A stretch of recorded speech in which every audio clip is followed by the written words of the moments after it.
बिस्मिल्लाहिर्रहमानिर्रहीम। अस्सलाम वालेकुम व्यूअर्स। आज मैं आप लोगों के लिए एक नया टोटका लाई हूँ जिससे इंशाअल्लाह बहुत फ़ायदा होगा।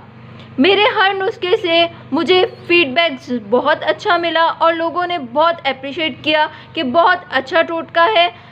इंशाअल्लाह आपको इस टोटके से बहुत फ़ायदा होगा। आप देख सकते हैं मेरे पास है साबुत इसबगोल और दही। ये तो सभी जानते हैं साबुत इसबगोल हमारी सेहत के लिए कितनी अच्छी है और ये बहुत सी बीमारियों में फ़ायदा देती है। आज मैं आपको जो टोटका बताऊंगी वो आपकी पेट की बीमारी के लिए है, किसी भी किस्म की बदहज़मी के लिए है, सीने की जलन, पेट की जलन, हर किस्म की जलन दूर हो जाएगी। इंशाअल्लाह इस टोटके से आपको बहुत फ़ायदा होगा। अब मैं आपको बताऊंगी हम ये नुस्खा किस तरह तैयार करेंगे। आगे बढ़ने से पहले मेरे चैनल को ज़रूर सब्सक्राइब करें, मेरे इस वीडियो को ज़रूर लाइक करें ताकि आने वाली अच्छी वीडियोस आप तक पहुंचती रहे। चलिए व्यूअर्स, अब मैं आपको बताऊंगी हम किस तरह टोटका ये बनाएंगे। आप देख सकते हैं मेरे पास है साबुत इसबगोल। ये तो सभी जानते हैं साबुत इसबगोल स्किन के लिए, पेट के लिए, हर चीज़ के लिए बहुत ज़्यादा फ़ायदेमंद है। अगर इस इसबगोल को आप दही में मिलाकर सुबह निहार में उठकर खाएंगे तो आपको बहुत फ़ायदा देगी। इंशाअल्लाह आपके हर किस्म की पेट की बीमारी दूर करेगी। आपको किसी भी किस्म की हैवी दवाइयाँ लेने की ज़रूरत नहीं पड़ेगी।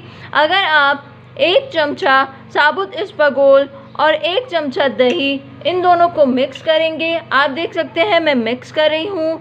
इन दोनों को मिक्स करने के बाद आप सुबह निहार में उठकर इसको खाएंगे तो इंशाअल्लाह आपको बहुत फ़ायदा देगा और आप मुझे ज़रूर बताएंगे कि ये टोटका आप पर असर किया और आपको बहुत फ़ायदा हुआ।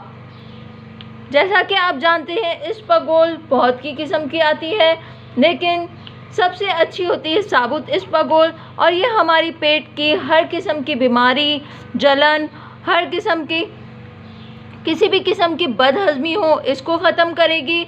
इंशाअल्लाह आप देख सकते हैं ये रेडी हो गया है। अब सुबह निहार में उठकर आप इसे 1 या 2 चमचा ज़रूर खाएं। इंशाअल्लाह ये टोटका आप 1 हफ़्ते तक ज़रूर इस्तेमाल करें। इंशाअल्लाह आपको बहुत फ़ायदा होगा और आप मुझे ज़रूर फीडबैक दीजिएगा।